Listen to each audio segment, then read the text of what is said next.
പ്രവാസ ലോകത്തുനിന്നുള്ള വാർത്തകളിലേക്ക്.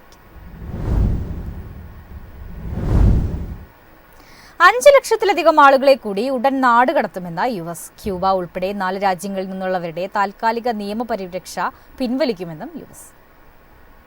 1 മാസത്തിനുള്ളിൽ 5 ലക്ഷം പേരെ നാടുകടത്താൻ സാധ്യതയുണ്ടെന്ന് US ഹോംലാൻഡ് സെക്യൂരിറ്റി വകുപ്പ് അറിയിച്ചു. ക്യൂബ, ഹെയ്ത്തി, നിക്കരാഗ്വ, വെനിസ്വേല എന്നീ രാജ്യങ്ങളിൽ നിന്നുള്ളവർക്ക് നൽകിയിരുന്ന താൽക്കാലിക നിയമപരിരക്ഷ റദ്ദാക്കാനാണ് തീരുമാനം. 2022 ഒക്ടോബർ മുതൽ ഈ രാജ്യങ്ങളിൽ നിന്ന് US-ലെത്തിയ ഏകദേശം 5,32,000 പേരെ ഉത്തരവ് ബാധിക്കും. സ്പോൺസർഷിപ്പുമായി എത്തിയ ഇവർക്ക് US-ൽ താമസിക്കാനും ജോലി ചെയ്യാനും 2 വർഷത്തെ പെർമിറ്റാണ് നൽകിയിരുന്നത്. US-ന്റെ പുതിയ നയം രാഷ്ട്രീയാഭയം നേടിയവരെയും ബാധിക്കും. യുദ്ധമോ രാഷ്ട്രീയ അസ്ഥിരതയോ ഉള്ള രാജ്യങ്ങളിൽ നിന്നുള്ളവർക്ക് US-ൽ താൽക്കാലികമായി അഭയം തേടാൻ അനുമതി നൽകാറുണ്ട്. എന്നാൽ ഇതിന്റെ ദുരുപയോഗം അവസാനിപ്പിക്കുമെന്ന് ട്രംപ് അറിയിച്ചിരുന്നു. രാഷ്ട്രീയാഭയം താൽക്കാലികമാണെന്നും കുടിയേറ്റ പദവി ഇതുവഴി അനുവദിക്കില്ലെന്നും ഹോംലാൻഡ് സെക്യൂരിറ്റി വകുപ്പ് അറിയിച്ചു. News desk Myfin TV. വൈദ്യുതി ബന്ധം പുനഃസ്ഥാപിച്ചു. ലണ്ടനിലെ ഹീത്രൂ വിമാനത്താവളം തുറന്നു. ലോകത്തിലെ ഏറ്റവും തിരക്കേറിയ വിമാനത്താവളങ്ങളിലൊന്നായ ഹീത്രൂ അടച്ചതോടെ അന്താരാഷ്ട്ര വ്യോമഗതാഗതം പ്രതിസന്ധിയിലായിരുന്നു. വൈദ്യുതി വിതരണ ശൃംഖലയിലുണ്ടായ തകരാറുകളായിരുന്നു കാരണം. വിമാന സർവീസുകൾ പുനരാരംഭിച്ചിട്ടുണ്ട്. 100-ലേറെ രാജ്യങ്ങളിൽ നിന്നുള്ള 1000-ലേറെ വിമാന സർവീസുകളാണ് 24 മണിക്കൂറിനിടെ റദ്ദാക്കിയത്. ഇലക്ട്രിക്കൽ സബ്സ്റ്റേഷനിലെ തീപിടുത്തം കാരണമാണ് വൈദ്യുതി തടസ്സം നേരിട്ടത്. തീപിടുത്തത്തിന്റെ കാരണം വ്യക്തമല്ല. 7 മണിക്കൂറിലധികം എടുത്താണ് തീപിടുത്തം നിയന്ത്രിക്കാനായത്. വെള്ളിയാഴ്ച രാവിലെയാണ് വിമാനത്താവളം അടച്ചിട്ടത്. News desk Myfin TV.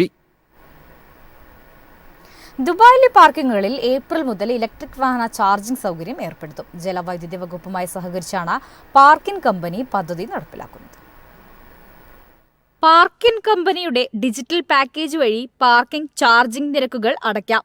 ഇന്ധന വിതരണ കമ്പനിയായ ഇനോക്കുമായി സഹകരിച്ചും ചാർജിംഗ് സ്റ്റേഷനുകൾ അനുവദിക്കും. വാഹനങ്ങളിൽ ഇന്ധനം നിറയ്ക്കൽ, കഴുകൽ, അറ്റകുറ്റപ്പണികൾ തുടങ്ങിയവയിൽ ഇനോക്ക് പാർക്കിംഗ് കമ്പനിയുമായി സഹകരിക്കും. അടുത്തിടെ പാർക്കിംഗ് കമ്പനിയുടെ വരുമാനവും വർദ്ധിച്ചിട്ടുണ്ട്. സേവനങ്ങൾ മെച്ചപ്പെടുകയും വിപുലീകരിക്കുകയും ചെയ്തതാണ് വരുമാന വർധനയ്ക്ക് കാരണം. ദുബായിലേതുപോലെ സൗദിയിലും പാർക്കിംഗ് മെഷീനുകൾ സ്ഥാപിക്കാനാണ് പാർക്കിംഗ് കമ്പനിയുടെ നീക്കം. News desk Myfin TV. US വ്യോമസേനയുടെ പുതുതലമുറ F-47 യുദ്ധവിമാനം നിർമ്മാണ കരാർ ബോയിംഗ് നേടിയതായി ഡൊണാൾഡ് ട്രംപ്. അത്യാധുനിക സാങ്കേതിക വിദ്യകൾ ഉപയോഗിച്ചാണ് വിമാനം രൂപകൽപ്പന ചെയ്തിരിക്കുന്നത്.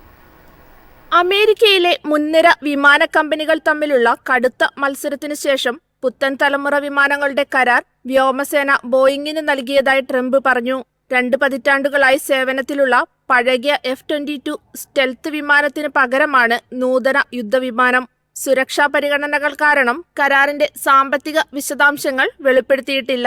കഴിഞ്ഞ വർഷം നീണ്ട തൊഴിലാളി സമരവും സുരക്ഷാ ആശങ്കകളും ഉൾപ്പെടെ കാര്യമായ വെല്ലുവിളികൾ നേരിട്ട ബോയിങ്ങിന് ഒരു ഉത്തേജനമായാണ് ഈ പ്രഖ്യാപനം വരുന്നത്.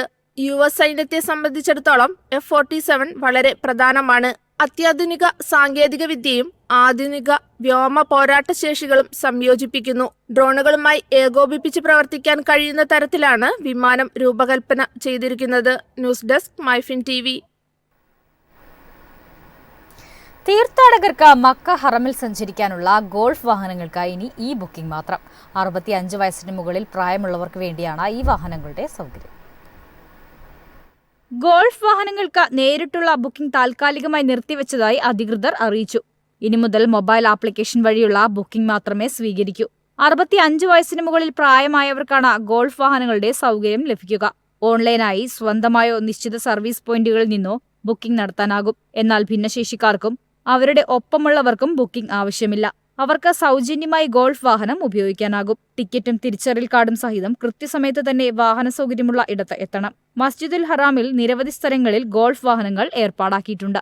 News desk Myfin TV.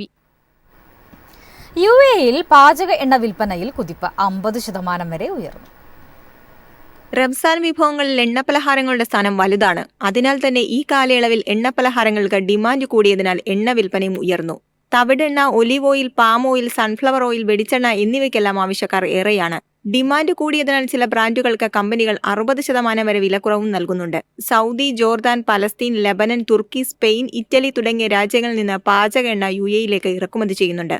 News desk Myfin TV.